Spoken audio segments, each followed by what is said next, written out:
December 23rd, 1944. 9:17 in the morning. Versailles, France. The palace that once hosted kings now housed the machinery of war. In the main planning room, maps covered every wall. Colored pins marked divisions, arrows showed movements, red circles indicated danger. The air smelled of cigarette smoke and coffee gone cold. Outside, snow fell in silence. Inside, men worked with the quiet intensity of those who knew their decisions meant life or death for thousands. The courier entered through the heavy oak doors, his boots leaving a wet trail across the marble floor. Steam rose from his coat. He'd come straight from the communications center, running through the freezing morning. In his hand, a single sheet of paper, the edges still crisp, fresh from the teletype machine. Normally, messages traveled through channels, clerks to aides, aides to officers, officers to the command staff. But this courier, a young corporal, barely 20 years old, knew this message was different. He'd read it. He understood what it meant. He walked directly to the long planning table in the center of the room. 6 senior officers stood around it, studying a map of the Ardennes region. The map was covered with annotations, handwritten notes, calculations, estimates, all of them trying to make sense of what had seemed, just days ago, impossible to solve. General Dwight David Eisenhower stood at the head of the table, 54 years old, supreme Allied commander of all forces in Western Europe. The weight of the entire campaign rested on his shoulders. He wore his standard uniform, no decorations visible. His face showed the exhaustion of 4 days without proper sleep. His eyes, though tired, remained sharp, focused. The courier stopped 3 feet from the table. He didn't speak. Protocol demanded he wait for acknowledgement, but his presence alone was enough. The room fell silent. Officers looked up from the map. They saw the paper in the corporal's hand. They saw the expression on his face. Something had happened. Eisenhower turned. His eyes met the courier's. A nod. Permission granted. The corporal extended the message. Eisenhower took it. His fingers, steady despite days of tension, unfolded the paper. He read it once. Quick, his eyes moving across the lines. Then he stopped. His expression didn't change, but something shifted. The officers closest to him noticed it. A relaxation in his jaw, a slight exhale. Not relief exactly, something more complex. He read the message again, slower this time, every word, making sure. When he looked up, he didn't need to say anything. The men around that table had served with him long enough to read his face. They knew, in that instant, that the impossible had happened. But to understand what that message meant, to understand why those few typed words changed everything, you need to go back, 4 days earlier, to the moment when the world, for Eisenhower and his command, seemed to be collapsing. December 16th, 1944. 6 in the morning. Eisenhower woke to the sound of urgent knocking. His aide's voice, normally calm, carried an edge. "Sir, you need to come to the war room immediately." The hallways of the headquarters complex were already filled with officers moving quickly. No one ran. Running suggested panic, but their faces showed what their discipline tried to hide. Something catastrophic had occurred. The war room was chaos contained. Officers clustered around map tables. Telephones rang constantly. A large map of the Western Front dominated one wall. Normally, it showed a relatively stable line from the North Sea down through Belgium, Luxembourg, into France. The Allied advance toward Germany, steady, if slow. But now, red marks bloomed across the Ardennes region, a massive bulge pushing into Allied territory. Reports were still coming in, fragmentary, contradictory, but the picture emerging was clear enough to terrify. The Germans had attacked. Not a local counterattack, not a defensive operation, a massive offensive. Along a 50-mile front, with a force nobody had predicted, 250,000 troops, tanks, artillery, everything they had left, thrown into one desperate gamble to split the Allied armies in two. Eisenhower stood before the map.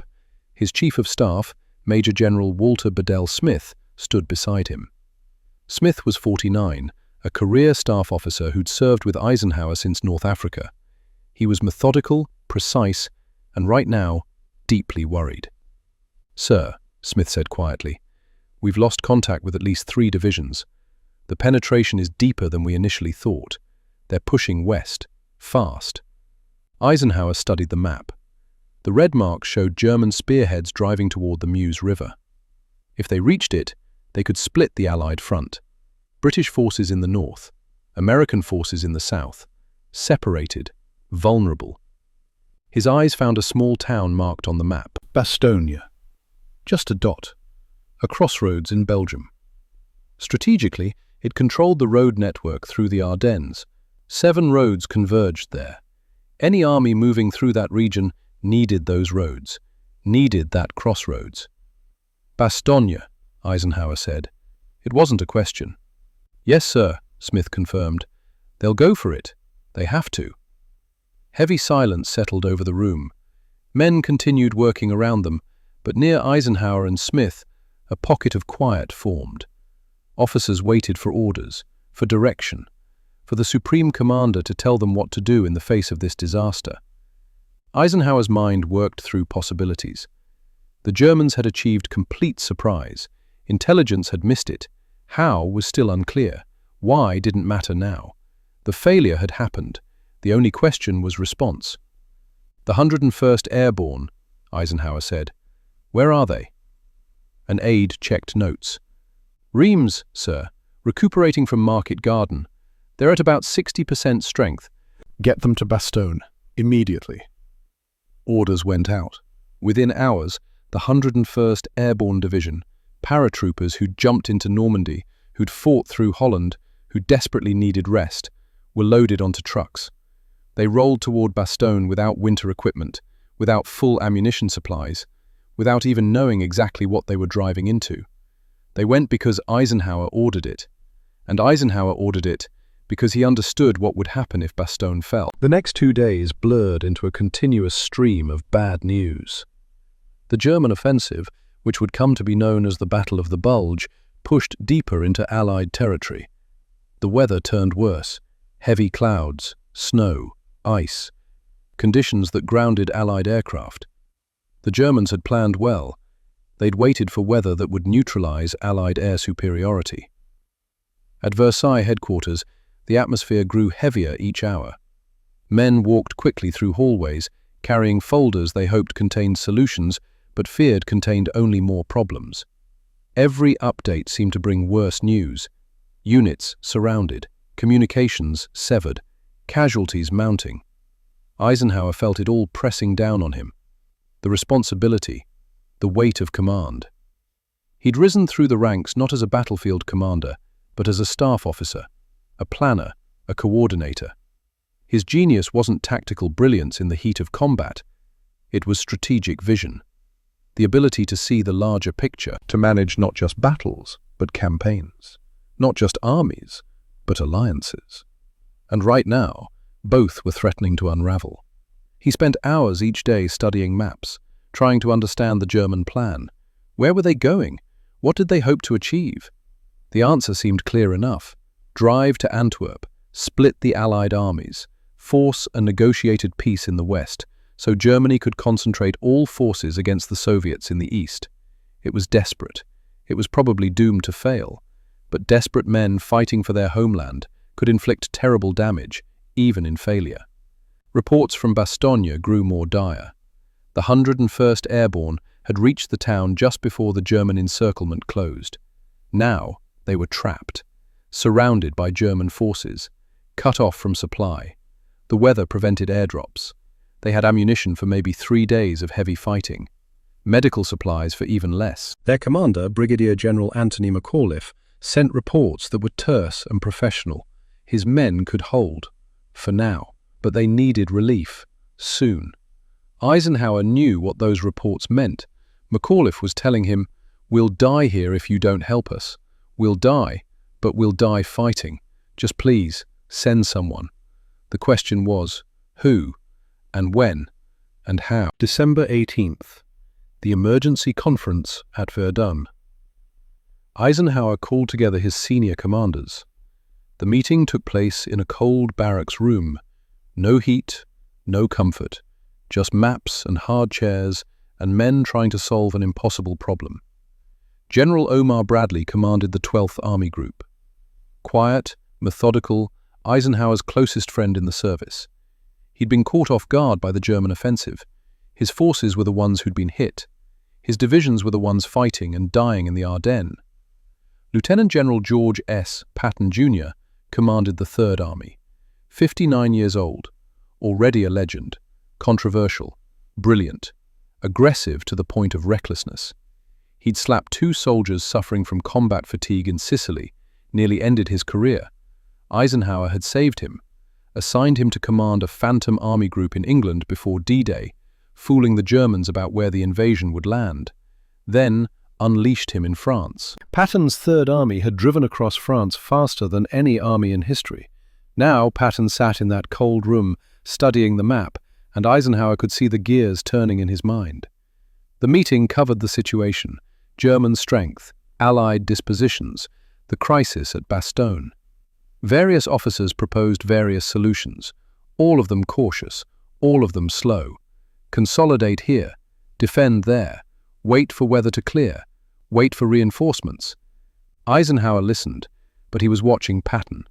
Finally, Eisenhower asked the question he'd been building toward.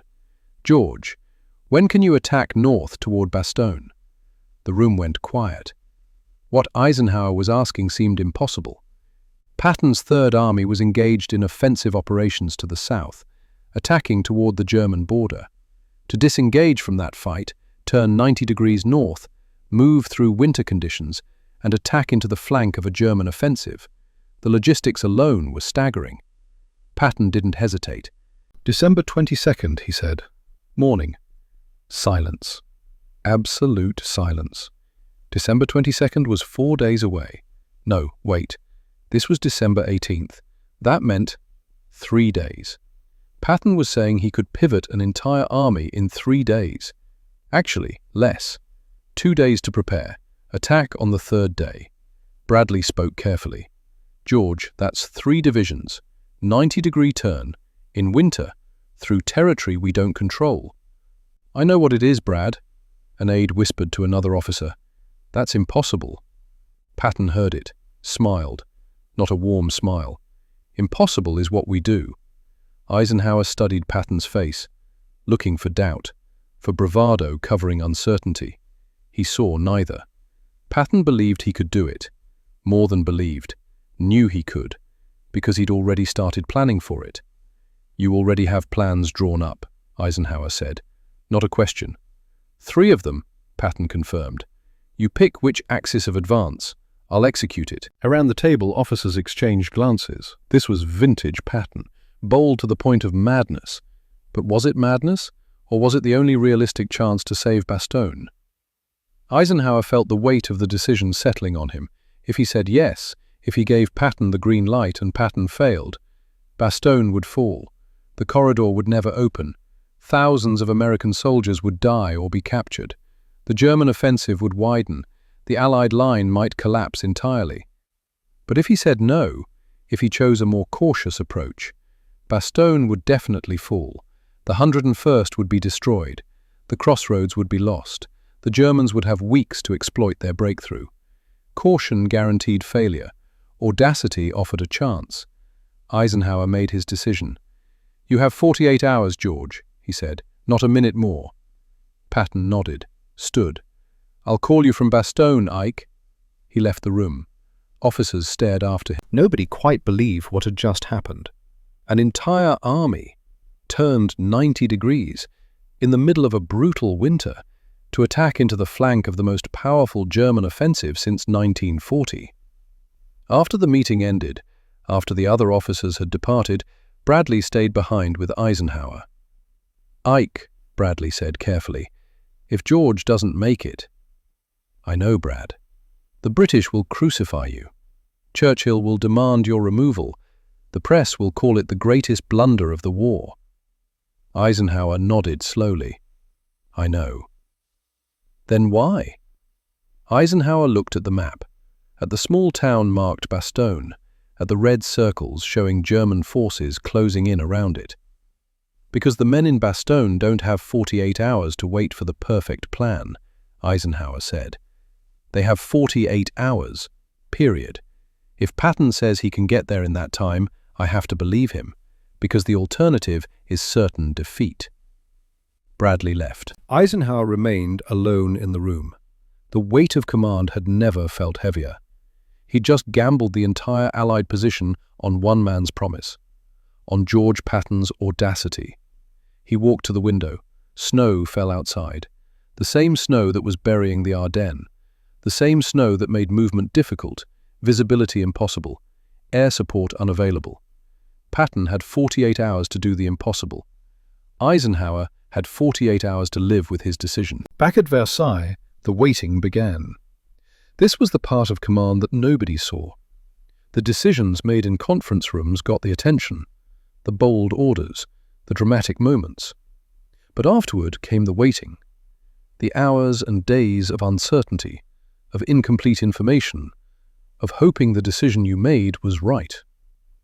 Eisenhower couldn't sleep, didn't even try most nights.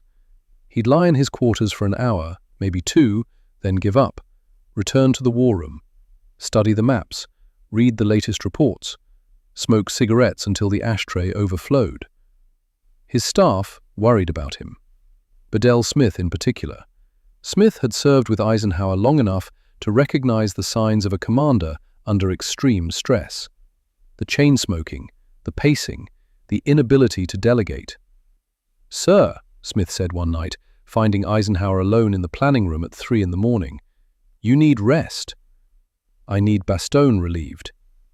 "That won't happen faster because you're exhausted." Eisenhower didn't respond, just kept staring at the map, at that small dot marked Bastogne. Smith tried another approach. "Sir, you've made your decision. You've given Patton his orders. Now you have to trust him to execute." "I do trust him." "Then sleep." Eisenhower finally looked away from the map, met Smith's eyes. "Bedell, do you know how many men are in Bastogne?" 11,000, give or take, the 101st. Some armored units, support troops. 11,000 men depending on me to get them out, depending on Patton to reach them. If I made the wrong call, you didn't. You don't know that. Neither do you. But you made the best decision with the information available. That's all any commander can do. Eisenhower nodded, but he didn't leave, didn't sleep, just returned to studying the map, as if by sheer force of will he could make Patton's advance move faster. Reports came in every few hours, fragmentary, often contradictory.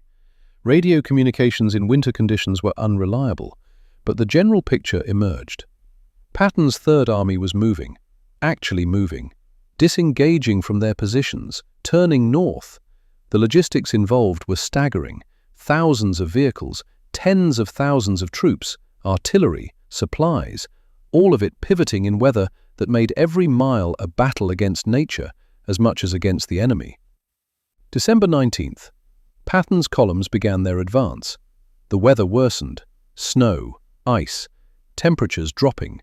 Roads became sheets of ice. Trucks slipped. Tanks through tracks. Progress slowed to a crawl. At Versailles, officers plotted Patton's advance on maps, estimating, calculating. The numbers weren't good. At current rate of advance, Patton wouldn't reach Bastogne in 48 hours, maybe 72, maybe more. Eisenhower saw the calculations, didn't comment, just kept waiting for the next report. December 20th. Patton's lead elements hit German resistance, a village called Sibret. German forces, surprised by the attack from an unexpected direction, fought back hard. Tank battles in the snow, infantry firefights in frozen forests. Americans pushed through, but at a cost. Casualties, delays, more calculations at Versailles, more grim faces. Patton was falling behind schedule. That evening, Churchill called. The British Prime Minister, calling from London, wanting to know what was happening, what Eisenhower's plan was, whether the American general understood the magnitude of the crisis. Eisenhower took the call in his office, alone. When he emerged 20 minutes later, his face showed the strain. Smith, waiting outside, didn't need to ask how it went. "He wants results," Eisenhower said quietly. "He wants Bastogne. He wants the Bulge contained. He wants it yesterday." "What did you tell him?" "That we're working on it." It was the only answer he could give. Because the truth was, Eisenhower didn't know if Patton would make it, didn't know if his gamble would pay off, didn't know if, in 48 hours, he'd be explaining to the world why he'd trusted one general's promise over prudent caution. All he could do was wait, and hope, and carry the weight of 11,000 men in Bastogne who were also waiting, and hoping, and slowly running out of time. December 20th. Bastogne perimeter. The weather had one small mercy, a brief clearing in the afternoon, just enough for Allied command to attempt a resupply drop. McAuliffe gathered his officers in a basement command post. "Air Corps is sending C-47s. Medical supplies, ammunition, food should arrive within the hour." Hope flickered through exhausted faces. Supply drops meant survival, meant they could hold longer. The aircraft came, 12 C-47s, flying low through gaps in the clouds. But the clearing was brief. By the time they reached Bastogne, weather was closing in again. Pilots dropped their loads blind. Parachutes bloomed against grey sky, falling. Half the supplies landed inside American lines, half fell into German positions. Worse, the medical supplies, the critical morphine, bandages, plasma, those containers landed in a frozen marsh, unreachable under German fire. McAuliffe watched recovery teams salvage what they could, maybe 40% of the drop. Not enough. Not nearly enough. "Sir," his supply officer reported, "we're still critical on medical. 3 days at current casualty rate." McAuliffe nodded grimly. 3 days. Patton had promised relief in 2. But what if he didn't make it? The general walked through the perimeter, visiting positions, talking to soldiers huddled in foxholes, men freezing in inadequate clothing, rationing ammunition, making every shot count. They asked him the same question at every position. "Sir, you think they're coming for us?" McAuliffe gave them the same answer.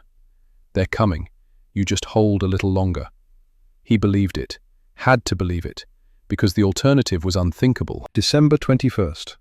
Hour 36 of Patton's 48-hour promise. A new crisis emerged. The weather, already terrible, turned catastrophic. A blizzard swept across the Ardennes. Visibility dropped to near zero. Patton's advance ground to a halt, not because of German resistance, because men couldn't see 10 feet in front of them. Tanks couldn't navigate. Artillery couldn't find targets. Reports reached Versailles. Patton's forces immobilized, still 12 miles from Bastogne, 12 miles that might as well have been 100. In the war room, officers spoke in low voices. The mood darkened. If Patton couldn't move, couldn't fight, he couldn't relieve Bastogne.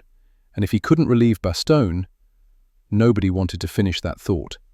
Eisenhower stood at the map table, his hands flat on the surface, staring at the pins and markings as if he could will them to move. An intelligence officer approached cautiously. "Sir, we've received a message from Bastogne." Eisenhower looked up. "McAuliffe?" "Yes, sir. The Germans sent a surrender demand." General McAuliffe's response. The officer handed over the decoded message. Eisenhower read it, then read it again. Then, for the first time in days, he smiled.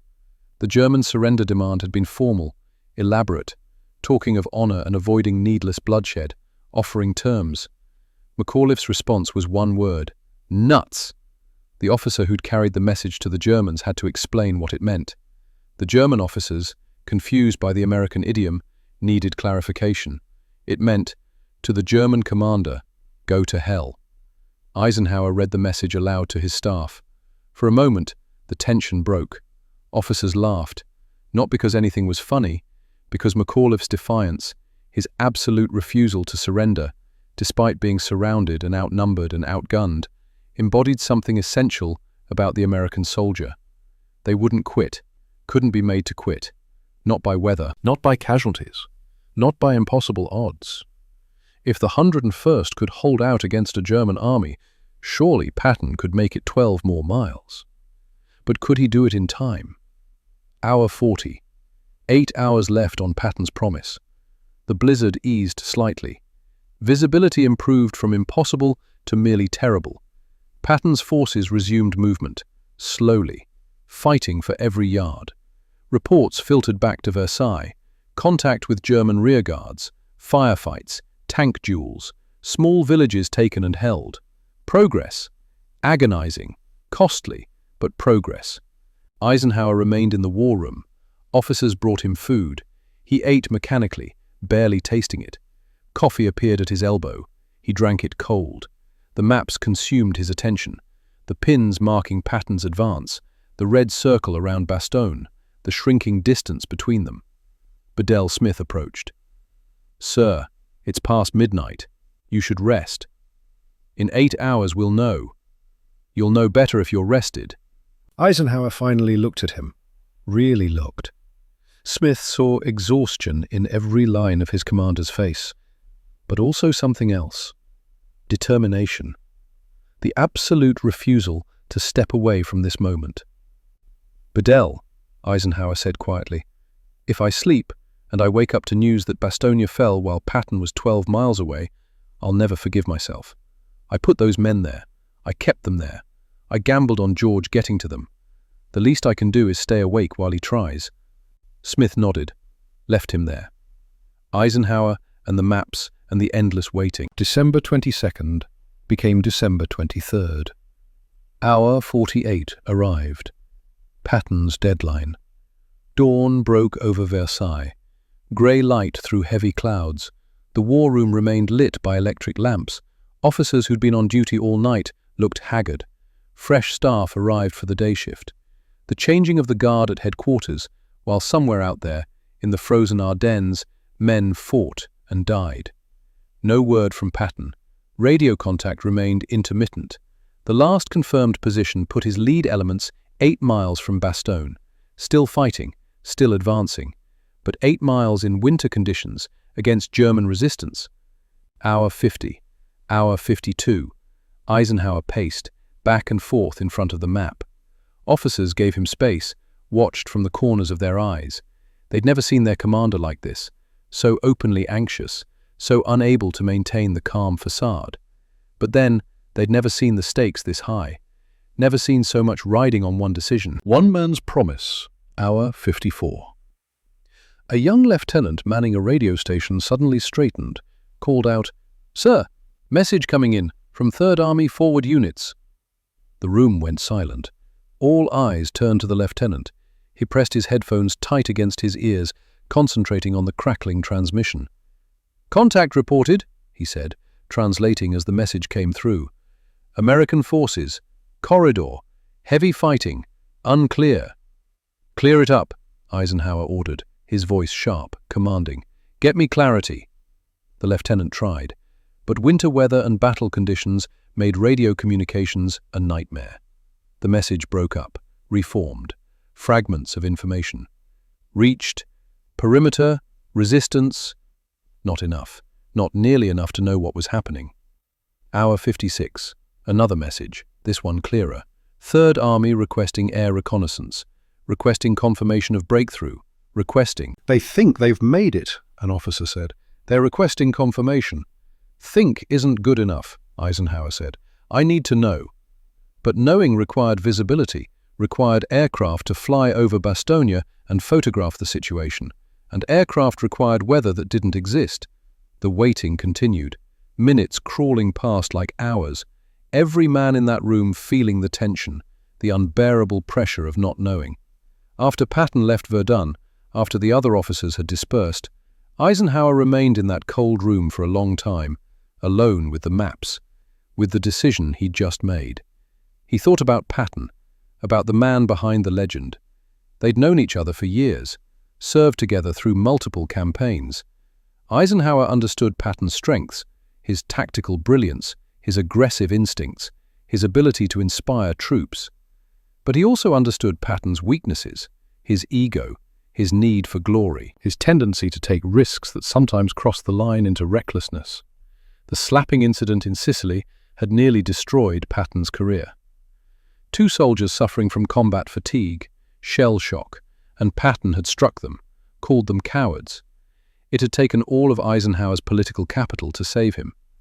Now Eisenhower was betting everything on this flawed, brilliant, audacious man. He walked back to Versailles through falling snow. The headquarters complex was quiet. Most officers had gone to sleep, but Eisenhower knew he wouldn't sleep. Not tonight. Not with Patton's forces beginning their desperate dash toward Bastogne. In his office, he sat at his desk, pulled out a piece of paper, began writing a letter. Not official correspondence, just thoughts, trying to articulate the burden of command. The hardest part of leadership, he wrote, isn't making decisions, it's living with them afterward. Living with the knowledge that every choice affects thousands of lives. That being wrong doesn't just mean failure, it means death. He paused, stared at the words. I've sent Patton to do the impossible, sent 11,000 men to hold until he gets there. If either fails, the responsibility is mine alone. That's the weight of command, the burden that comes with authority. He didn't finish the letter, just folded it, put it in a drawer. Someday, maybe, he'd complete it, but not tonight. Tonight, he could only wait. The hours that followed were among the longest of Eisenhower's life. Each report from the Ardennes was parsed for meaning, each fragment of information analyzed, but the picture remained frustratingly incomplete. Patton's forces were moving, that much was clear, but how fast? Through what resistance? At what cost? The answers came slowly, painfully slowly. Hour 12. Patton's lead columns encountering heavy resistance at Cibray, fighting through, casualties mounting. Hour 24. Weather worsening, visibility near zero. Progress slowing. Hour 36. Blizzard, movement nearly impossible. Hour 40. Weather clearing slightly, advance resuming. And through it all, from Bastogne, grim reports. German attacks increasing in intensity, ammunition running low, medical supplies critical, the 101st holding, but barely. Eisenhower tracked it all, every report, every estimate. The maps in his war room became a physical representation of his anxiety, pins showing Patton's advance, circles showing the shrinking distance to Bastogne. Would it be enough? Would Patton make it in time? The waiting, the not knowing. This was the price of command. After Smith left, Eisenhower remained alone in the room. The weight of command had never felt heavier. He just gambled the entire Allied position on one man's promise, on George Patton's audacity. He walked to the window. Snow fell outside. The same snow that was burying the Ardennes. The same snow that made movement difficult, visibility impossible, air support unavailable. Patton had 48 hours to do the impossible. Eisenhower had 48 hours to live with his decision. The waiting had only just begun. December 23rd, 1944, 9:17 in the morning, Versailles. The courier stood before Eisenhower, message extended. The Supreme Commander took the paper, unfolded it with steady hands despite 4 days of crushing tension. 3rd Army forward units entered Bastogne perimeter, corridor established. Contact with 101st Airborne confirmed. Casualties heavy. Mission accomplished. Eisenhower read it once. Then again, slower, making absolutely certain. When he looked up, his face had changed. The exhaustion was still there, carved into every line, but joined now by something else. Not quite relief, something deeper. Vindication. He placed the message on the table, gently, as if it was something precious. "Gentlemen," he said, his voice steady and clear. Patton made it. 4 words, simple, understated. But every man in that room understood their significance. Against all odds, against weather and distance and enemy resistance, against the doubts of fellow commanders and the skepticism of superiors. George Patton had done exactly what he'd promised. He'd reached Bastogne. Not in 48 hours, 52 hours. 4 hours late, But there, the corridor was open. The 101st was no longer alone. Around the table, officers began to react. Some smiled. Others exhaled in relief. One whispered, barely audible, "He actually did it." But Eisenhower wasn't finished. He raised his hand. The room quieted again. "This changes the entire situation," he said, pointing at the message. "The Germans thought they could split our lines. They thought Bastogne would fall. They built their whole offensive around that assumption. But Patton got there first. That means their timetable is broken. And once their timetable is broken, the offensive begins to die." He spoke without theatrics, without raised voice or dramatic gestures. Eisenhower didn't need theater. His authority came from clarity, from understanding, from the ability to see not just what had happened, but what it meant. "We are not celebrating," he continued, his voice firm. "Bastogne is still under pressure. The 101st is still surrounded. Patton's men have reached the line, but the corridor must hold, and we have to widen it. This isn't the end. This is the beginning of turning the tide." He paused. Let those words settle over the room. "The next 48 hours will be as critical as the last 48. The Germans will counterattack. They'll try to cut the corridor, close it, trap Patton's forces along with the 101st. We cannot let that happen." Orders began flowing. Reinforce the corridor, prepare counter-offensive operations, coordinate with British forces for pressure from the north. Everything that had been on hold, waiting to see if Patton would succeed, now activated. The atmosphere in headquarters transformed. The heavy silence of the past 4 days lifted, replaced by something like controlled urgency, purpose, direction. Officers moved quickly but confidently. Radio operators adjusted their equipment. Liaison teams prepared to update commanders across the theatre. The desperate defensive battle at Bastogne was transforming into the beginning of an organized counterstroke. One intelligence officer, years later, would recall that in those minutes after the message arrived, the war room felt alive again. Not optimistic. Optimism was dangerous, but alive, energized, no longer reacting to German moves, but preparing to seize initiative. But Eisenhower knew better than anyone that this was only the beginning. The message changed everything and nothing. Patton had reached Bastogne. The corridor existed. But existence and security were different things. A corridor 1 mile wide, carved through enemy territory, under constant attack from both sides, was less a road to safety and more a gauntlet. A lifeline that could be severed at any moment. Eisenhower understood this. His staff understood this. And somewhere in the frozen forests around Bastogne, the German High Command was certainly understanding it too. The war room at Versailles shifted into a different mode of operation. No longer the tense waiting of the past 4 days. Now came the harder work of exploitation, of turning a tactical breakthrough into strategic victory, of making sure Patton's audacious dash didn't become a footnote to a larger disaster. Eisenhower stood at the map table, studying the narrow corridor marked in blue. Around him, staff officers worked with renewed energy. But he saw what they perhaps didn't yet fully grasp. The Germans had committed everything to this offensive. They'd gambled their last reserves, their last fuel, their last hope of avoiding total defeat. They would not give up Bastogne without a fight. December 23rd, late morning. Reports began flowing in from the corridor. Patton's lead elements, primarily from the 4th Armoured Division under Lieutenant Colonel Creighton Abrams, had indeed broken through to Bastogne. But the breakthrough was narrow, tenuous. German forces on both flanks were already repositioning for counterattack. Bedell Smith compiled the information into a briefing.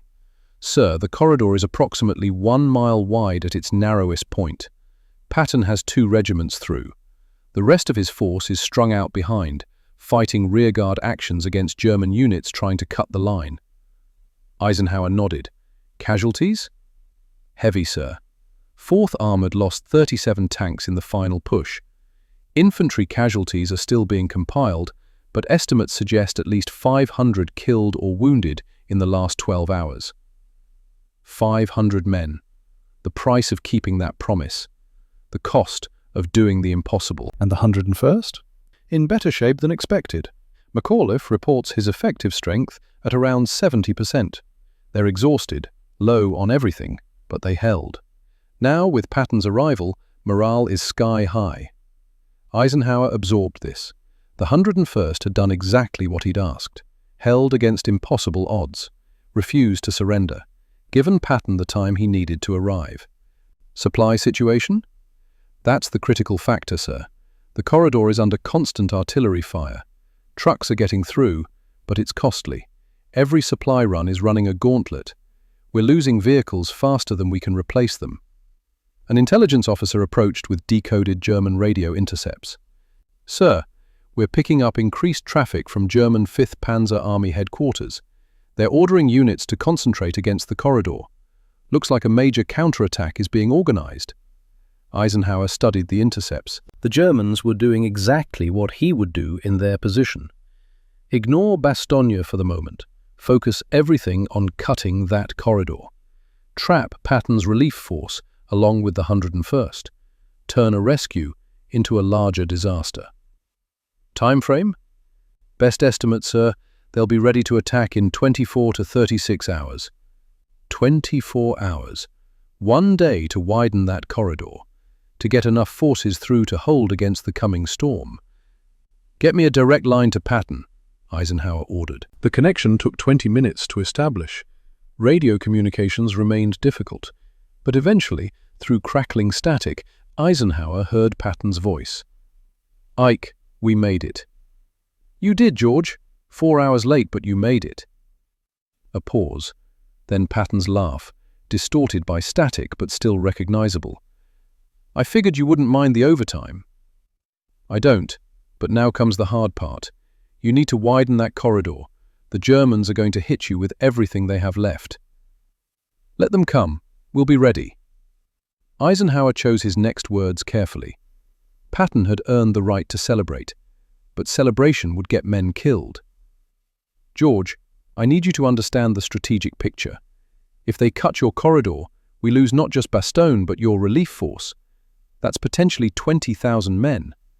The political and military consequences would be catastrophic. Silence on the line, then Patton's voice, serious now. I understand, Ike. We won't let them cut us. How long to secure the flanks? Give me 48 hours. I'll have this corridor 3 miles wide and dug in deep enough they'll need a month to push us out. Another promise, another deadline. But this time, Eisenhower had no choice but to accept it. There was no alternative plan, no backup. Patton's force was committed, all in. You have 48 hours, George. Make it count. Will do, Ike. One more thing. What? McAuliffe wants to know if we're here to relieve them or if they're here to relieve us. Despite everything, Eisenhower smiled.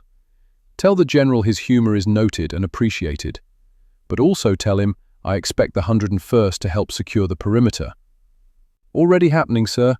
These paratroopers might be beat to hell, but they're not sitting this one out. The line disconnected. Eisenhower stood for a moment, receiver still in his hand. Around him, the work of headquarters continued, but he felt, perhaps for the first time since the Bulge began, that momentum was shifting. Not decisively, not irreversibly, but shifting. The Germans had surprised the Allies, had punched deep into the line, had threatened to split the Allied armies, but Patton had surprised them back, had moved faster than thought possible, had reached Bastogne when the German plan assumed it would fall. Now came the test. Could that surprise be exploited? Could a narrow corridor become a stable line? Could tactical success become operational victory? December 23rd, afternoon. While Eisenhower managed the strategic picture from Versailles, the reality on the ground around Bastogne was brutal and immediate. The corridor Patton had carved existed, but barely. German artillery had it ranged. Every vehicle moving through came under fire. Trucks burned on the roadside. Ambulances carrying wounded made the run under constant shelling. Supply convoys moved in groups, spacing vehicles to minimize losses from individual strikes. Inside Bastogne itself, The arrival of Patton's forces had created a strange atmosphere. The 101st Airborne, who'd been surrounded for days, suddenly found themselves with reinforcements, fresh troops, tanks, artillery, ammunition. But they also saw the cost. The 4th Armored Division had fought its way through miles of enemy territory. Their tanks were shot up, their infantry exhausted, men with 1,000-yard stares. The look of soldiers who'd been in continuous combat for days. McAuliffe met with Abrams in a basement command post. Two commanders who'd just accomplished something remarkable, but knew it wasn't finished. "Your boys look rough," McAuliffe observed. Abrams nodded. He was 37, young for a lieutenant colonel commanding an armored spearhead. But his face showed every day of the last week. "We lost a third of our armor getting here," Abrams said. "Another third is damaged but operational. If the Germans hit us hard before we can consolidate—" He didn't finish the sentence. Didn't need to. McAuliffe understood. "My men are in better shape than you might think. We'll help hold the perimeter, but we're low on everything, especially anti-tank rounds. Patton's pushing supplies through, should start arriving tonight. If they make it through the corridor—" "They'll make it," Abrams said, but his tone suggested hope more than confidence. Reports from that meeting reached Versailles through multiple channels, radio, couriers, each painting the same picture. The relief force had arrived, the siege was broken, but the situation remained desperate, a race against time to fortify before the inevitable German counterattack. Eisenhower called his staff together late that afternoon. The main planning room, full complement of officers, maps updated with the latest information. "Gentlemen, we have a window, narrow, maybe 48 hours. In that time, we need to accomplish 3 things. He pointed at the map. "First, widen the corridor. Get enough force through to make it defensible. Second, resupply Bastogne. Not just ammunition and fuel, but medical supplies, food, everything the 101st has been lacking. Third, prepare for the German counterattack we know is coming." An operations officer raised a hand. "Sir, regarding the weather, forecast suggests possible clearing tomorrow afternoon." This changed calculations dramatically. Clear weather meant Allied aircraft could fly. Air superiority could be brought to bear. German supply lines could be interdicted. "If the weather clears," Eisenhower said, "I want maximum effort from the air forces, tactical support for ground troops, strategic bombing of German supply routes, everything we can put in the air." Orders were drafted, sent out, the machinery of command translating strategic intent into tactical orders. But Eisenhower knew, as did every officer in that room, that plans were one thing. Execution in winter conditions against a desperate enemy was something else entirely. December 24th, Christmas Eve. The battle for the corridor intensified. German forces, recognizing the threat, launched coordinated attacks against both flanks. Not the main counter-offensive yet, that was still being organized, but spoiling attacks, probes, testing American defenses, looking for weak points. Patton's forces, exhausted from days of combat, dug in and held. Barely. Tank battles in frozen fields, infantry fighting from hastily prepared positions, artillery duels across snow-covered hills. At Versailles, Eisenhower tracked each engagement, each report. The map showed a complex picture: blue positions, red attacks, symbols indicating strength and movement. But behind those symbols were men, freezing in foxholes, fighting and dying in a winter forest far from home. On Christmas Eve, Bedell Smith found Eisenhower in the war room past midnight. The Supreme Commander stood alone, studying the map under harsh electric lights. "Sir, you should get some rest." Eisenhower didn't turn. "Tomorrow the weather might clear. If it does, we'll have our chance to turn this around.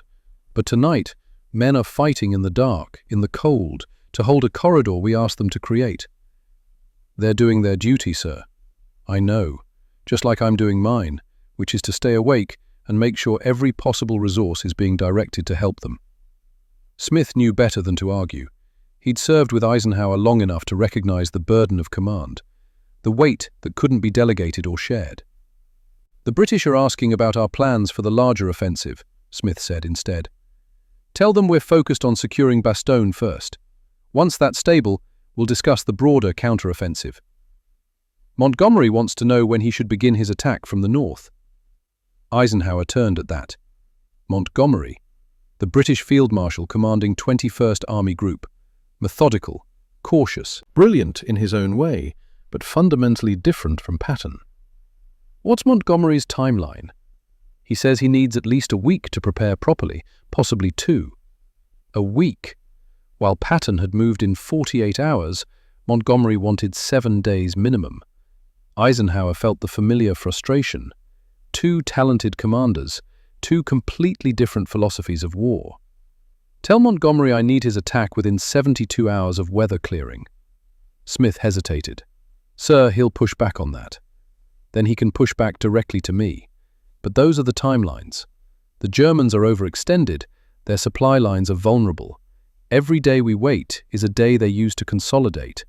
I need pressure from the north to complement Patton's breakthrough from the south." Orders went out, and Eisenhower knew they would cause friction. Montgomery would protest. British command would raise concerns. Politics would intrude on military necessity. But he also knew that wars were won by seizing opportunities, and the opportunity created by Patton's dash to Bastogne would be wasted if not exploited immediately. December 25th, Christmas Day. Dawn. For the first time in 10 days, the clouds began to break. Patches of blue appeared through the overcast. Visibility improved, and with it came the sound soldiers had been waiting for: aircraft engines. American P-47 Thunderbolts appeared over the Ardennes, fighter bombers loaded with rockets and bombs. They'd been grounded by weather since the German offensive began. Now they were free to hunt.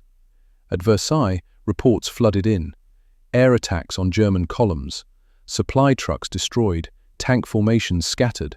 The Luftwaffe, what remained of it, attempted to contest Allied air superiority. Brief dogfights in cold skies. But the outcome was never in doubt. Allied numerical and qualitative superiority was overwhelming. Eisenhower received the reports with quiet satisfaction. This was what he'd been waiting for. The weather had protected the German offensive. Now it was destroying it. He called the air commanders. "I want maximum effort. Every plane that can fly."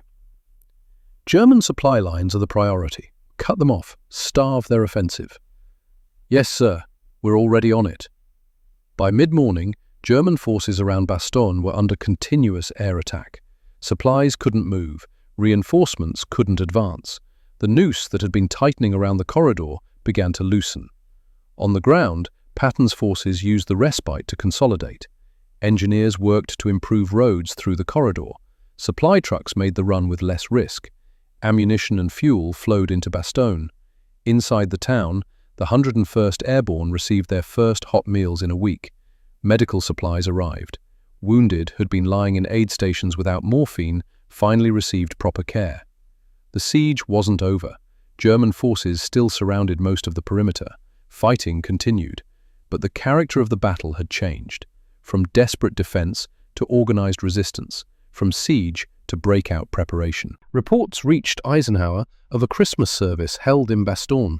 Soldiers gathering in a damaged church, a chaplain reading from a Bible by candlelight, men singing hymns in the cold. He thought about that. American soldiers, far from home, many of them kids barely out of high school, singing Christmas carols in a Belgian town most of them had never heard of before this battle. What did they think about? Their families? Home? The friends they'd lost in the fighting? Or did they think about what they'd accomplished? How they'd held against impossible odds? How they'd refused to surrender when surrounded? Eisenhower hoped they understood. Hoped they knew that their stand at Bastogne had changed the entire course of the battle. That their refusal to break had given Patton the target he needed. That their sacrifice had turned a German triumph into a German disaster. But he also knew soldiers rarely thought in strategic terms. They thought about survival, about the man next to them in the foxhole, about getting through the next hour, the next day, the next week. Grand strategy was for generals. Soldiers just fought and hoped to go home. December 25th, afternoon. Intelligence reported German counterattack preparations complete. estimated strength, 2 panzer divisions, multiple infantry regiments, concentrated on the southern flank of the corridor. The attack came at dusk. German tanks emerged from tree lines, infantry followed. Artillery preparation had been minimal, trying to achieve surprise. But American reconnaissance had spotted the build-up. Defenses were ready. The battle lasted through the night. Tank battles at close range, muzzle flashes illuminating the snow, artillery fire from both sides, infantry fighting in darkness, distinguished only by different tracers. At Versailles, Eisenhower tracked the engagement through sporadic reports. Communication remained difficult, but the general picture emerged: heavy fighting, American positions holding, German attacks being repulsed. By midnight, preliminary reports suggested the German counterattack had failed. Casualties on both sides were high, but the corridor held. Eisenhower allowed himself a moment of relief, not celebration. The battle wasn't over, but the critical test had been passed. Patton's corridor had withstood the strongest German effort to sever it. December 26th. The weather remained clear. Allied aircraft continued their devastating attacks on German positions. Fuel supplies, already critically low, became non-existent for many German units. Tanks sat immobilized, trucks abandoned. Intelligence intercepts revealed the extent of German desperation. Units reporting zero fuel, requesting permission to withdraw, being ordered to hold regardless. The German offensive, which had begun with such force and surprise, was collapsing. Not in spectacular fashion, no massive surrenders or retreating armies, just the slow grinding down of formations that could no longer move, could no longer fight effectively, could no longer sustain offensive operations. Eisenhower called Bradley and Patton for a conference call, the three generals discussing the next phase. "George, how wide is your corridor now?" 3 miles at the narrowest point, Ike. We've got solid defensive positions. Germans tried twice more to cut us. Didn't come close. Casualties? Heavy. 4th Armored is combat effective but needs rest and refit. Infantry divisions are holding but exhausted. Eisenhower turned to Bradley. "Brad, what's the status of forces available for counteroffensive operations?" "First Army can attack from the north within 48 hours. Third Army is already engaged but can expand operations. British forces under Montgomery are preparing, but—" Bradley trailed off. "But Montgomery needs more time," Eisenhower finished. "Yes, sir." Eisenhower made his decision. "Tell Montgomery he has 72 hours. After that, we're attacking with or without British participation. The window is closing. Every day we wait, the Germans dig in deeper." He knew this would cause political problems. The British would object. Churchill might call. Questions would be raised about Allied unity. But Eisenhower also knew that military necessity trumped political convenience. The German army was vulnerable, exposed. This was the moment to strike. "Patton, I need Third Army to begin offensive operations northward. Don't just hold the corridor, expand it, push the Germans back." "Music to my ears, Ike." "But George," Eisenhower added, his tone serious, "don't overextend.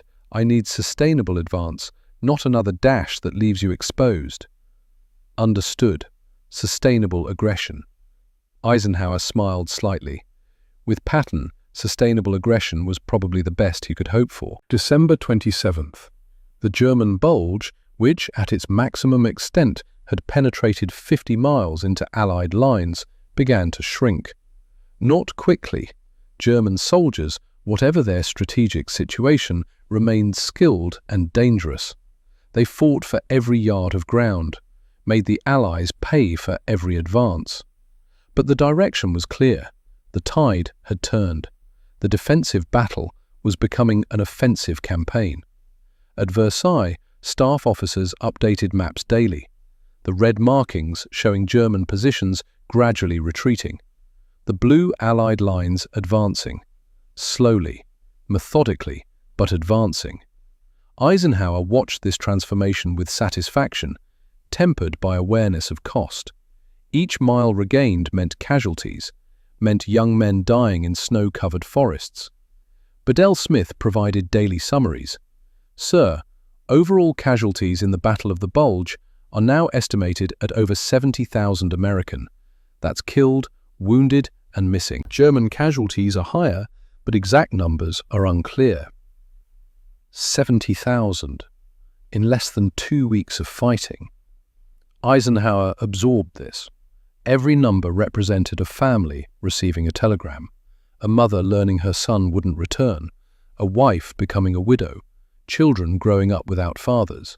This was the cost of war, the price paid for strategic objectives and tactical victories.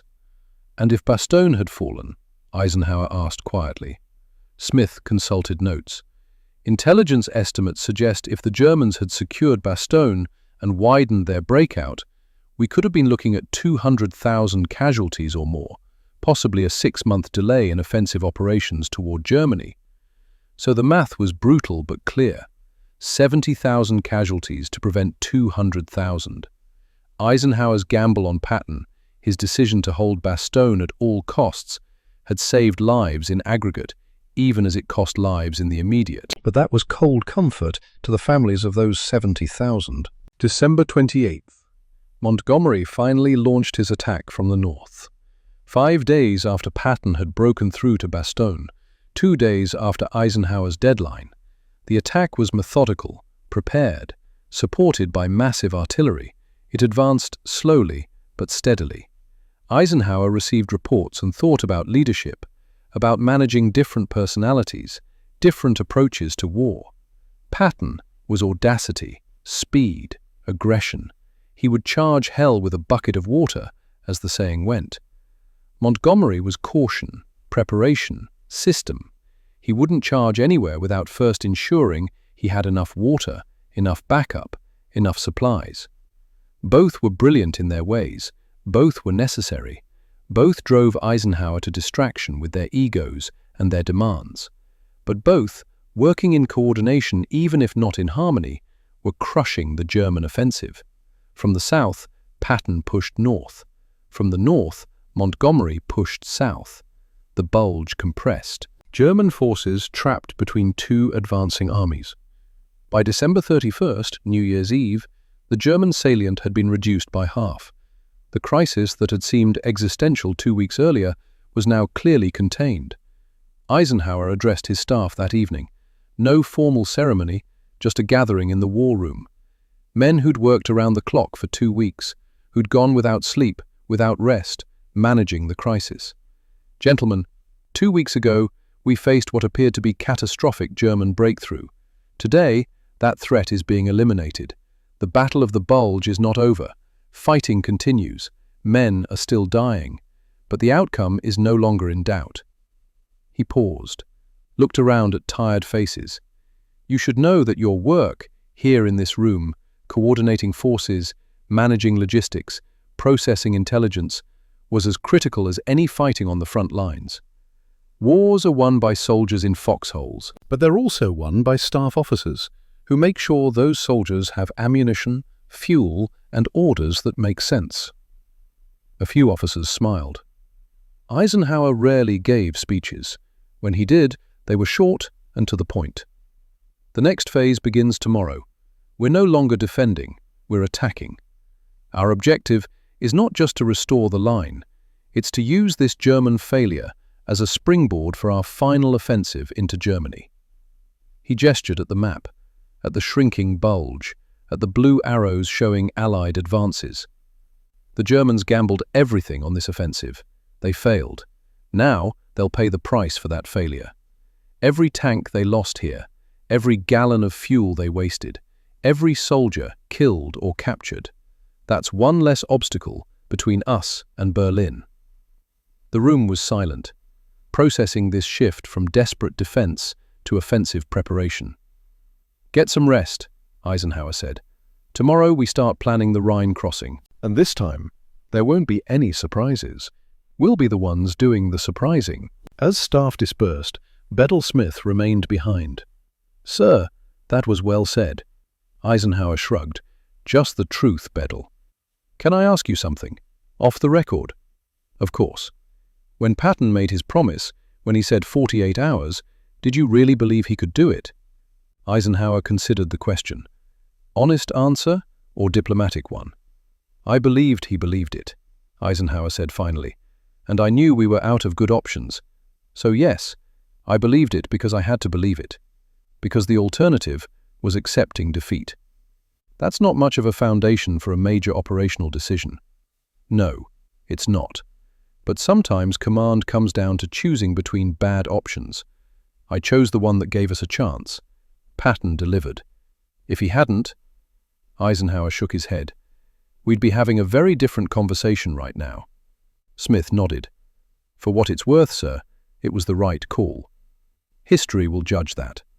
Right now, I'm just glad it worked. After Smith left, Eisenhower remained in the war room, alone with the maps, with the pins and markers showing units and positions. Somewhere out there, in the Ardennes, men were settling into defensive positions for the night, setting watches, trying to stay warm, thinking about home, about survival, about tomorrow. They didn't know that the crisis was over, that the worst had passed. They just knew they had to hold their positions, follow their orders, trust that somewhere, someone knew what they were doing. Eisenhower hoped he'd earned that trust, hoped his decisions had been worthy of their sacrifice.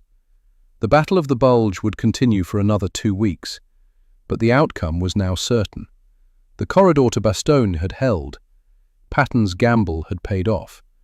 The German offensive had been stopped and was being rolled back. And in a planning room in Versailles, a tired general stood over maps and allowed himself to believe, for the first time in 2 weeks, that maybe, just maybe, they were going to win this war. January 1st, 1945. The new year arrived quietly at Versailles headquarters. No celebrations, no champagne toasts at midnight, just the steady rhythm of a war machine that never stopped, regardless of calendar dates. Eisenhower stood at the window of his office, looking out at the pre-dawn darkness.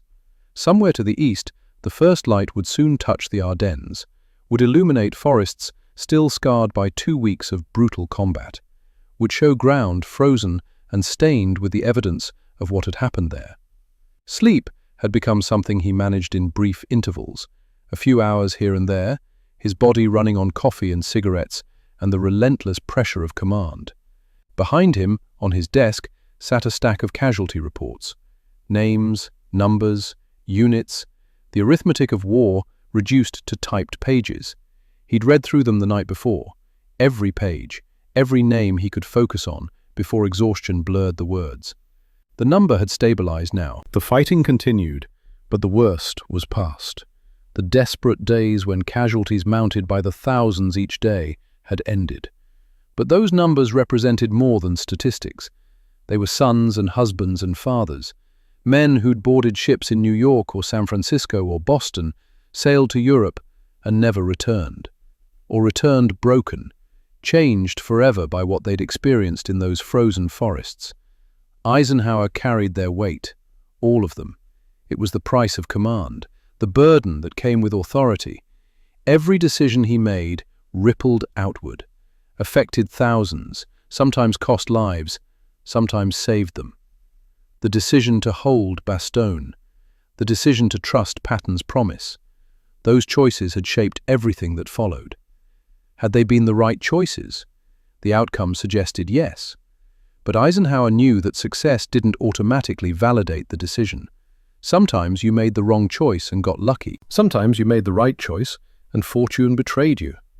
He'd made his choices, given his orders, and now lived with the consequences. Bedell Smith found him there, silhouetted against the window as dawn began to break. "Sir, the morning briefing is ready." Eisenhower turned. "What's the latest from the Ardennes?"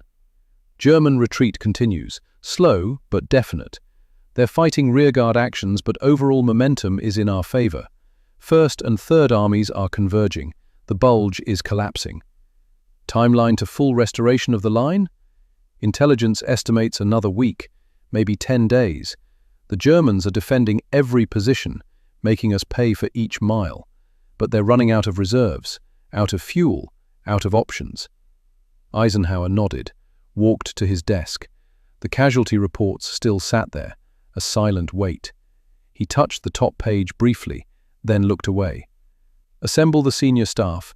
I want a full strategic review, not just the Ardennes, the entire Western Front. It's time to think beyond containing this crisis. Time to plan what comes next. The conference room filled within 20 minutes. Senior officers, intelligence staff, logistics coordinators, the men who'd managed the crisis, now gathering to plan the exploitation. Eisenhower entered last, took his position at the head of the table. The large map of Western Europe dominated one wall, blue lines showing Allied positions, red showing German. The bulge into Allied territory was visibly smaller than it had been 2 weeks ago, still significant, but shrinking daily. Gentlemen, we've weathered the storm. The German offensive, which threatened to split our armies and potentially change the course of the war, has been stopped. Now we need to discuss what that means strategically. He pointed to the map, to the shrinking bulge. The Germans committed their last operational reserve to this offensive. They've lost hundreds of tanks, thousands of vehicles, fuel they couldn't replace. Most critically, they've lost time. Every day spent fighting in the Ardennes is a day they're not preparing defenses along the Rhine. An intelligence officer raised a hand. Sir, we're seeing indications that German High Command is pulling units from the Eastern Front to shore up defenses in the West. The Soviets are reporting decreased resistance. This was significant. Germany fighting a two-front war had always been the Allies' strategic advantage. If German forces were shifting west, it meant the Eastern Front was weakening, which meant Soviet advances would accelerate. Which means, Eisenhower said, following the logic, we need to accelerate our timeline. The Soviets are going to reach Berlin. The only question is whether we meet them there or whether they take it alone. The room absorbed this. Political implications layered over military ones. Post-war Europe, spheres of influence, all of it hanging on who got where first. Our immediate objective remains clear, Eisenhower continued. Eliminate the bulge completely. Restore the front line to December 15th positions. Then, and only then, do we launch the Rhine crossing. Sir, an operations officer interjected, regarding the Rhine crossing, Montgomery is requesting— I know what Montgomery is requesting. Eisenhower cut him off. Not harshly, but firmly. He wants a single, concentrated thrust. His 21st Army Group, supported by American forces, driving straight for the Ruhr. I've read his proposal multiple times. The room waited. The tension between Montgomery's methodical approach and Patton's aggressive style had been simmering throughout the Bulge crisis. Now, with planning for the final offensive beginning, that tension would have to be resolved. Here's what's going to happen, Eisenhower said. We attack on a broad front, Montgomery in the north, Bradley's forces in the center, Patton in the south, coordinated, mutually supporting, but not concentrated in a single thrust. He saw several officers exchanging glances. This was going to cause friction with the British. Montgomery would object, Churchill would call, the politics would be messy. But Eisenhower had learned something from the Bulge. Single points of failure were dangerous. The Germans had nearly succeeded because they'd concentrated force at a weak point. If the Allies concentrated everything in the north, and that thrust failed, the entire campaign could stall. Broad front means if one attack bogs down, others continue. It means the Germans can't concentrate their defense. It means we maintain pressure everywhere simultaneously. Bedell Smith spoke up. Sir, this is going to require significant coordination. The logistics alone are your responsibility, Bedell, and I have complete confidence you'll make it work.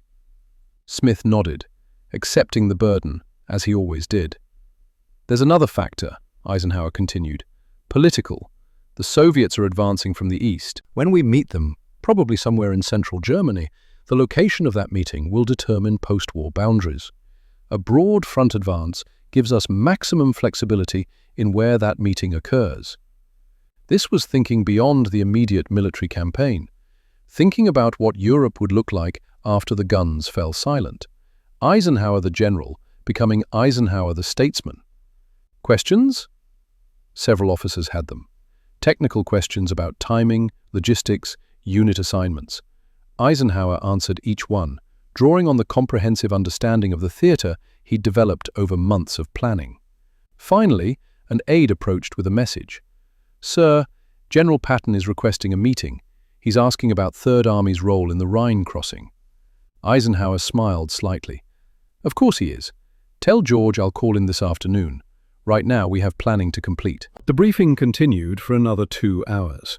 Detailed discussion of supply routes, ammunition requirements, fuel allocations, the unglamorous work of modern warfare. Moving armies required more than brave soldiers, required trucks and trains and supply dumps, required mechanics and clerks and logisticians. When it finally concluded, officers dispersed to their various responsibilities. Eisenhower remained studying the map, tracing potential routes across the Rhine, considering German defensive positions, calculating timelines.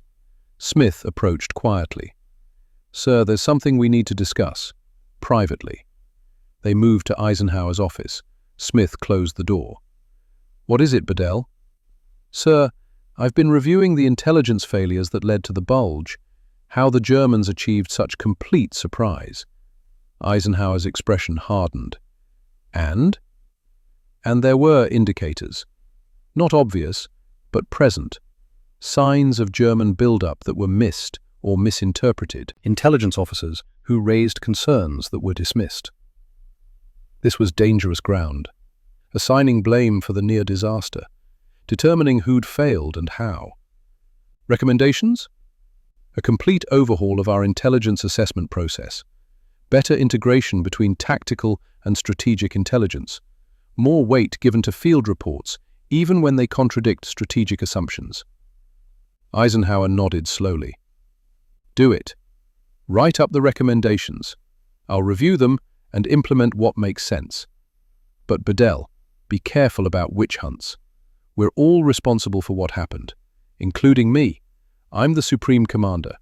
The intelligence failures were ultimately my failures." "Sir, with respect, you can't personally verify every intelligence report." "No, but I create the culture that determines whether those reports are taken seriously. If junior officers felt they couldn't raise concerns, that's a leadership problem at the highest levels."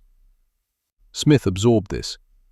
Eisenhower's willingness to accept responsibility, to not scapegoat subordinates.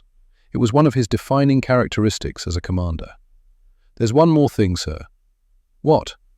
"The press is asking about Bastogne, about Patton's breakthrough. They want the story, the dramatic rescue, the brilliant commander who did the impossible." Eisenhower leaned back in his chair. "What are they writing?" "That Patton saved Bastogne, that his genius and audacity turned the tide, that he's the hero of the Bulge." A pause. Then Eisenhower asked quietly, "And what about the 101st Airborne? What are they writing about the men who held Bastogne for a week before Patton arrived?" "Less. The narrative is focusing on the relief, not the defense." Eisenhower felt a familiar frustration. The press loved heroes, loved dramatic stories of individual brilliance. But wars weren't won by individuals. They were won by thousands of soldiers doing their duty under impossible conditions. "Set up a press conference," Eisenhower ordered. "I'll address this directly." January 2nd, the press conference. Reporters filled a room at Versailles. American, British, a few French. All of them eager for the inside story of the Battle of the Bulge, for quotes they could send back to papers in New York and London and Paris. Eisenhower entered in full uniform, decorations visible, the image of Allied Supreme Command. He took his position behind a podium, looked out at the assembled press, and began. "Gentlemen, you've asked about the Battle of the Bulge, about Bastogne, about the relief operation. I'll give you the facts, and I expect you to report them accurately." He had their attention.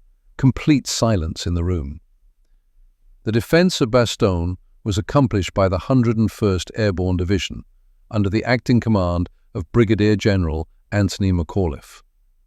These men were surrounded, outnumbered, short on ammunition and supplies. They were offered terms of surrender and refused. They held their positions against continuous attack for 7 days." Eisenhower paused. Let that sink in. General Patton's Third Army accomplished a remarkable tactical maneuver. They disengaged from offensive operations, pivoted 90 degrees, and advanced through winter conditions to open a corridor to Bastogne. This required exceptional leadership, planning, and execution. Another pause. But understand this clearly.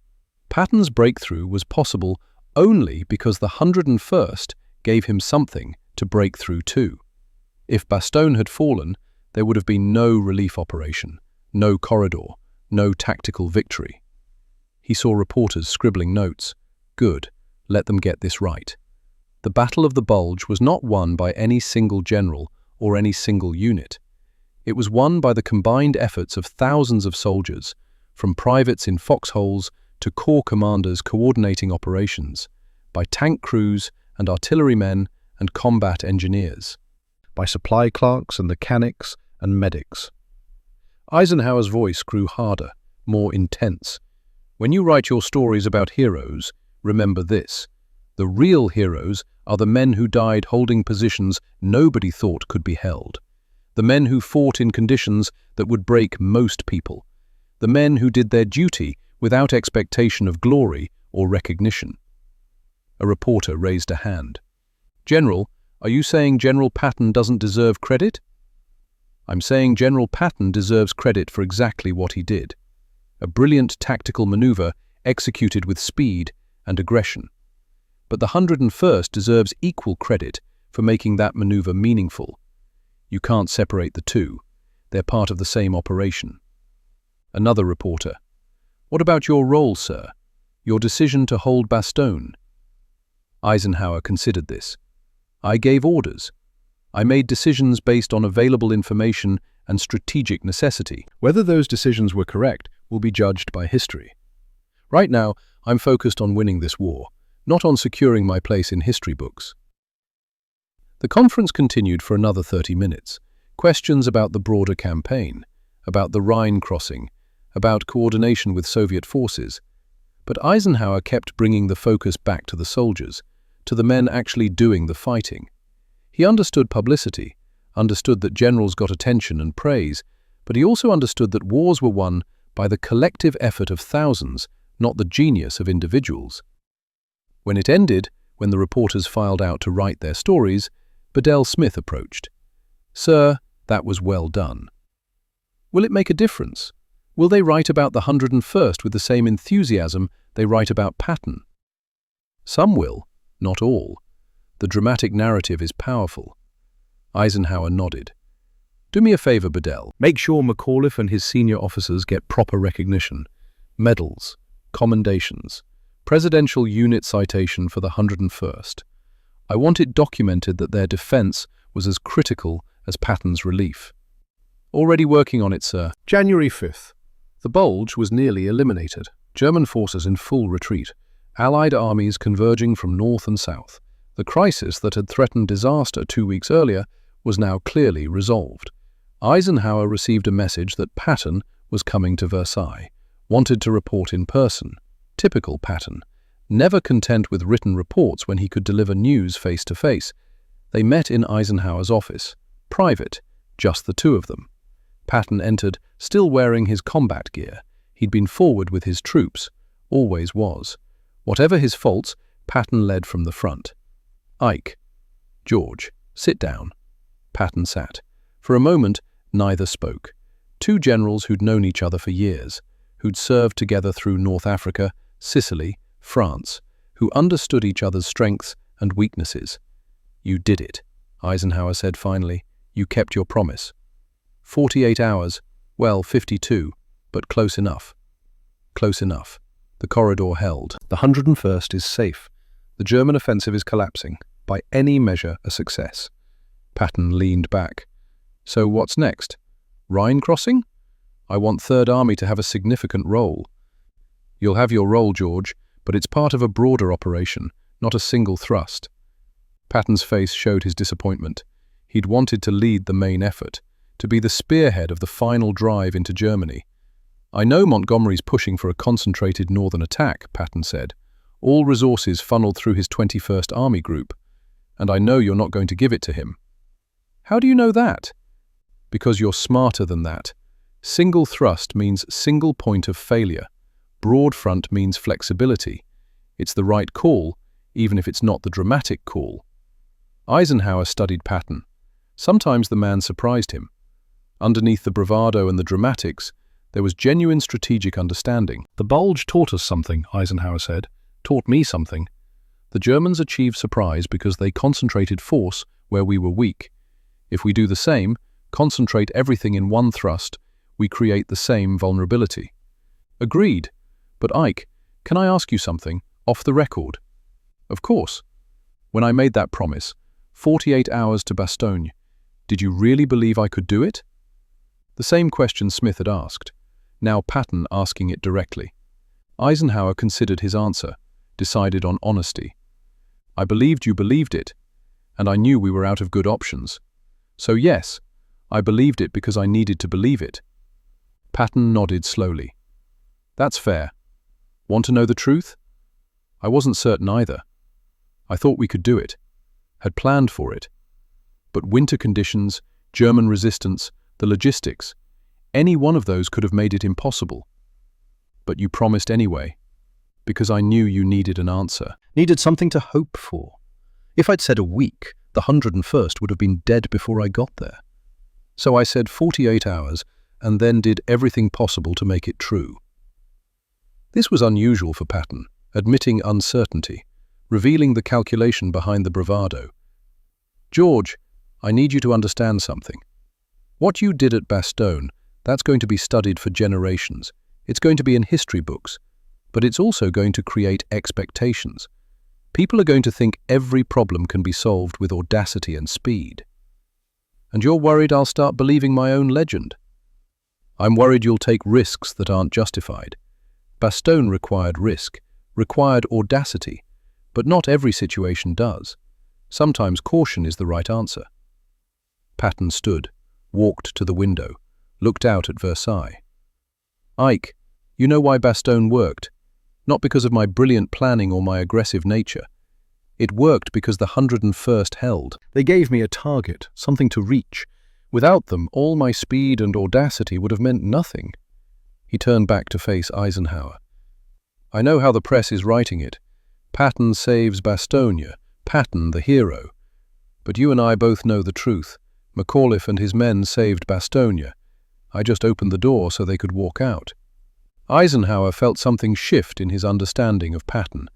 The man understood the larger picture, understood that success required more than individual brilliance. When the Rhine crossing comes, Eisenhower said, I'm going to need that understanding, need you to coordinate with other units, support the broader operation, not try to win the war single-handedly. You'll have it, Ike. I'll be a team player. A team player who still attacks with maximum aggression. Patton grinned. I can only change so much. After Patton left, Eisenhower sat alone in his office, thinking about leadership, about managing personalities, about the delicate balance between encouraging initiative and maintaining control. Patton was right about one thing. The 101st had saved Bastogne.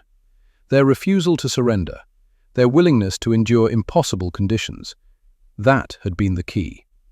But Patton's relief had been essential too, had given the 101st hope, had shown them they weren't forgotten, had validated their sacrifice. And Eisenhower's decision to trust Patton's promise, to gamble on that 48-hour timeline, had enabled the entire operation. 3 levels of leadership, 3 different roles, all necessary, all interdependent. That was the real lesson of Bastogne. January 16th, 1945. The Battle of the Bulge officially ended. German forces had been pushed back to their starting positions. The Bulge, that had threatened to split Allied armies, had been eliminated. The front line was restored. Final casualty counts were compiled. American, 76,890. British, 1,400. German, estimates ranged from 80,000 to over 100,000. Eisenhower reviewed these numbers in his office, each one representing a life, a family, a future that would never be. He thought about the decisions that had led here, the choice to hold Bastogne, to trust Patton, to refuse panic when the German offensive seemed unstoppable. Had they been the right decisions? The outcome suggested yes, but Eisenhower knew that military success didn't erase the cost, didn't bring back the dead, didn't heal the wounded.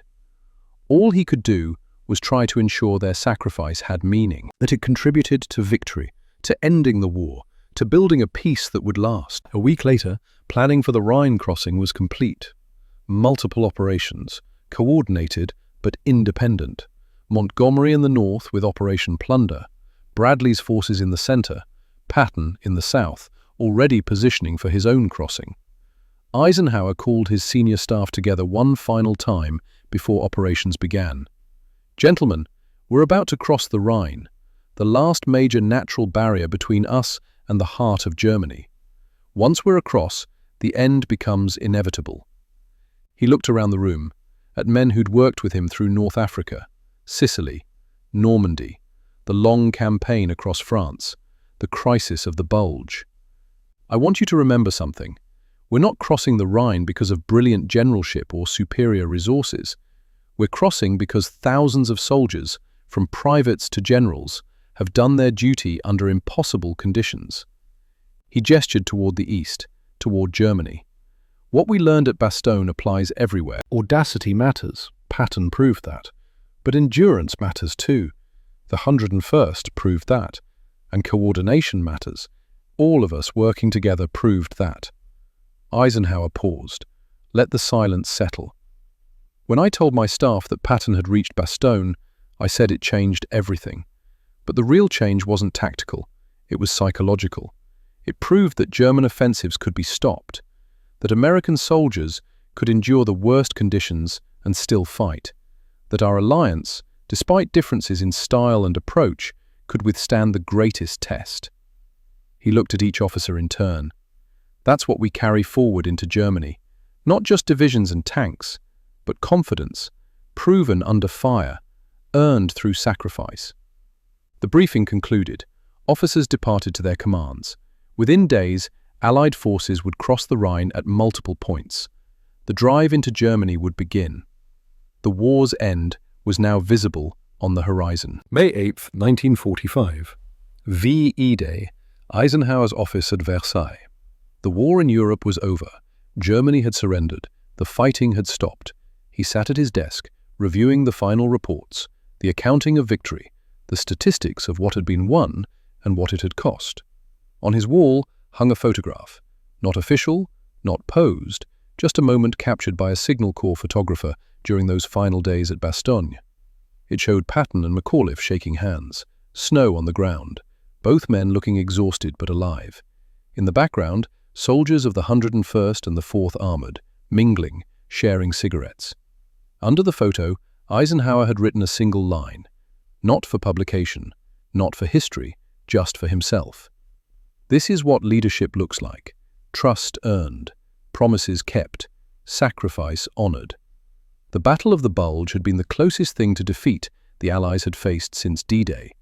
It had tested everything: strategy, logistics, alliance cohesion, individual courage. And it had been won not through perfection, but through ordinary men doing extraordinary things under impossible conditions. The photograph on Eisenhower's wall told only part of the story. What it didn't show was what happened after. The cost that came due when the shooting stopped. The 101st Airborne received the Presidential Unit Citation, the only unit in the Battle of the Bulge so honored. Their citation read, "Extraordinary heroism and gallantry in defense of Bastogne, Belgium." McAuliffe went on to higher command, eventually became Army Vice Chief of Staff, but men who served with him at Bastogne said he never talked about it, never claimed special credit. When asked about nuts, he'd say, "My men held. That's the only word that mattered." Patton continued driving east, crossed the Rhine, pushed deep into Germany, died in a car accident, December 1945, just months after the war ended. Never got to write his full memoir, never got to explain Bastogne in his own words. But his dash to relieve the siege became the tactical case study. taught at West Point, at Sandhurst, at staff colleges around the world. not because it was perfect, because it showed what audacity could accomplish when time mattered more than caution. Abrams, the tank commander who led the breakthrough, eventually became Army Chief of Staff. The M1 Abrams tank would bear his name, a fitting tribute to the man who'd driven through darkness to open the corridor. Eisenhower himself would become president, but in quiet moments, when asked about his hardest decision of the war, he never mentioned D-Day planning, never mentioned the Falaise Gap, never mentioned the diplomatic crises with Churchill or de Gaulle. He mentioned Bastogne, the decision to hold, to trust Patton, to gamble 11,000 lives on a 48-hour promise. "That's when I understood command," he told an interviewer in 1962. "Not the easy decisions where the right answer is obvious, but the impossible decisions where every choice leads through darkness, where you can only trust in people and hope that trust is justified." And was it justified? Eisenhower had smiled, looked at something beyond the interviewer's shoulder. Remembering perhaps that morning at Versailles, the courier with the message, the moment of reading it and knowing. "Patton made it," he'd said simply, "and the 101st held. Sometimes that's all leadership is, putting the right people in the right place and trusting them to do the impossible. And when they fail," the smile faded, "then you live with that too. But at Bastogne, they didn't fail. None of them did." Now, alone in his office on the day victory was won, Eisenhower looked at that photograph one final time. Two generals, two different approaches to war, one shared moment of triumph. He thought about the lessons Bastogne had taught him, about leadership, about trust, about the weight of command. Patton had taught him that audacity, when backed by skill and preparation, could change the course of battles. McAuliffe had taught him that endurance, that refusal to quit under impossible conditions, was sometimes more valuable than brilliance. And his own decision, to trust both men with their respective missions, had taught him the most important lesson of all. Leadership wasn't about being the smartest person in the room. It was about recognizing the strengths in others and positioning them where those strengths mattered most. It was about accepting the burden of decisions that could go horribly wrong, about living with the weight of lives hanging in the balance. "Patton made it," he said quietly to the empty room, "and the 101st held, and together we won. Not just Bastogne, not just the Bulge, everything. The lesson of leadership, the price of victory, the weight of trust, all contained in those simple words, all remembered in the silence of a war finally ended." Outside his window, Paris was celebrating, church bells ringing, people dancing in the streets, the nightmare of occupation and war finally over. But in this quiet office, Eisenhower sat with the memories, the faces of men who'd fought, who'd died, who'd done their duty when duty seemed impossible. He opened a drawer, pulled out the message from December 23rd. The paper was creased now, worn from being handled so many times. 3rd Army forward units entered Bastogne perimeter. Corridor established. Simple words, but behind them lay 4 days of agony, of waiting, of carrying the weight of a decision that could have ended in catastrophe. He placed the message back in the drawer, carefully, as if it was something sacred. In a way, it was. It represented the moment when impossible became real, when faith in people was justified, when leadership, that abstract quality so difficult to define, proved its worth. Eisenhower stood, walked to the window, looked out at the celebrating city. Somewhere out there, former soldiers of the 101st were celebrating too, men who'd held Bastogne, who'd refused to surrender, who'd endured hell and survived. Somewhere, soldiers from Patton's 3rd Army were celebrating, men who'd fought through winter storms to open that corridor, who'd made the impossible promise a reality.